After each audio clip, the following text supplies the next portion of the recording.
She sat calmly, smiling, and every second felt endless. The lights of the station flickered gently, casting pale shadows across her silver skin. She was not human, though she had learned to appear close enough to pass in dim light. Her name was Lyra, and she had been waiting for the human pilot for exactly 42 minutes. Waiting was not new to her kind. They lived long lives. But this kind of waiting was different. Every heartbeat felt like a pull between two worlds, hers and his. Across the docking bay, footsteps echoed. The sound was uneven, carrying a hint of fatigue. It was Himavon, the man who had changed the course of her mission without even knowing it. He had come to this forgotten edge of the galaxy as a mechanic, fixing old trade vessels.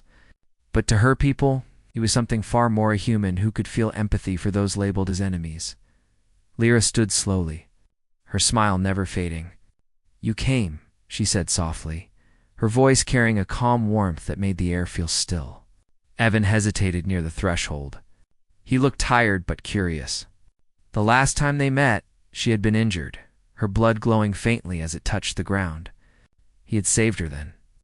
Even though every sign on the walls told him she was dangerous, he crossed the floor, stopping just a few steps from her. "I almost didn't," he admitted. "The others think I'm crazy for trusting you." Lyra tilted her head, studying him with that same patient smile. "And do you trust me?" He sighed. "I don't know. But I can't stop thinking about what you said that.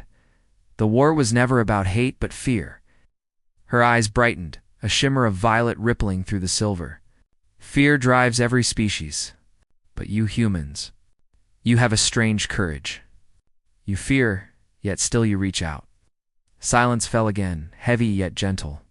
Around them, the distant hum of engines filled the space like a low melody. Lyra took a slow step closer. "Do you know why I smile?" she asked. Evan shook his head. "Because when I am near you, I feel time slow down. Every second stretches like it wants to stay forever." He looked at her, unsure if it was admiration or confusion that held him still. The war between their species had taken millions. His brother had died in one of those battles. Yet here he was, standing before one of the very beings he was trained to hate in, feeling peace instead of anger.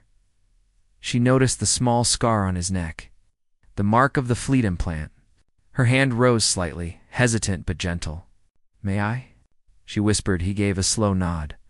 Her fingers brushed his skin, light as dust. The implant pulsed once, reacting to her touch. A faint blue light flickered under his skin.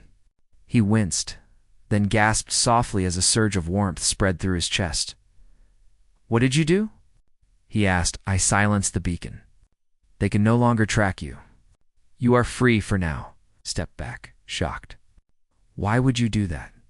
"Because you once saved me, and because I believe that humans are not what my people were taught to fear." Her calm voice carried something deeper, quiet sadness. He realized she had risked everything by coming here. Her kind would call her a traitor. His kind would call him the same. Yet for a moment, none of that mattered. The soft light from the stars seeped through the glass dome above them. It bathed her silver skin in a gentle glow. Evan found himself studying the fine lines of her face, the faint glimmer in her eyes, and the steady rhythm of her breath. There was something almost human in the way she held her calm. "They will come for you," he said. "I know. And you're not afraid?" Her smile grew faint. "I am. But fear cannot stop what is already written. Every choice we make changes more than we see." He laughed softly, though it sounded almost sad. "You sound like my mother. She used to say things like that when the world fell apart. And then maybe your mother saw what I see, the hope that hides in endings." A quiet alarm echoed from his wrist device. A red signal blinked. "They found the ship," he muttered. Lyra nodded slowly. "Then this is where we part." He looked at her, hesitation fighting reason. "If I let you go, they'll call me a traitor. If I don't, you will lose what makes you human," she finished softly. He closed his eyes.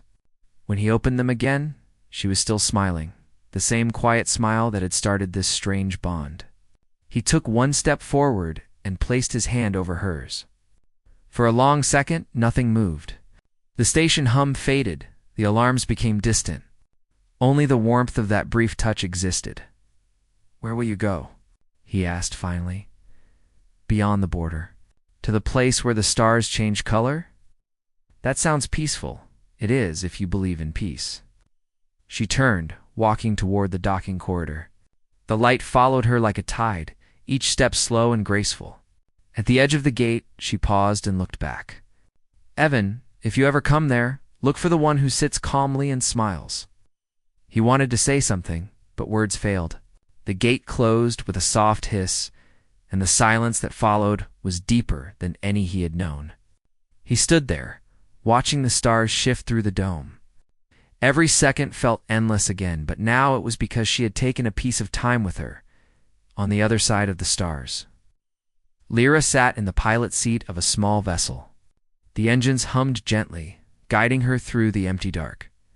She placed a hand on her heart and smiled again, the same calm smile she had given him. Somewhere, far behind, a human was staring at the same stars. Two lives bound by one quiet moment, drifting through the same endless sky.